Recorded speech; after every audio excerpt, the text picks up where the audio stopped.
Hello, so what we're going to do now is we're going to look at one-step equations. So we're moving away from the area. Now it says make x the subject. So we're rearranging or getting x the subject. Now what we're doing is anything that attaches to the x we leave to the end. In this case there's nothing.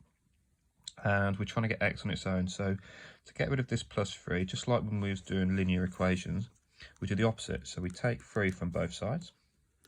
Now we can't actually take 3 from y, so we just write y minus 3.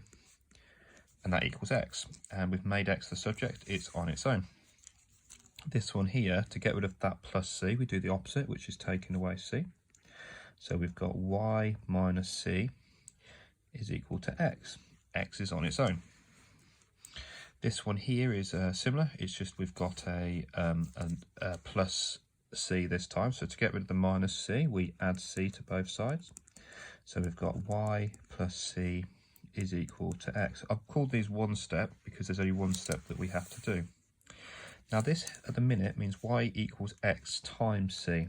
So to get rid of that c, we have to do the opposite, just like the linear equation, so we divide by c. So we've got y, and with equations, we write it as fractions. So we've got y over c equals x. So you write it as a fraction. Now to get x on its own here, we need to get rid of this c. Now at the minute this means divide by c, so the opposite is times in both sides by c, so we can write y times c, but we tend to just write yc, and that's equal to x.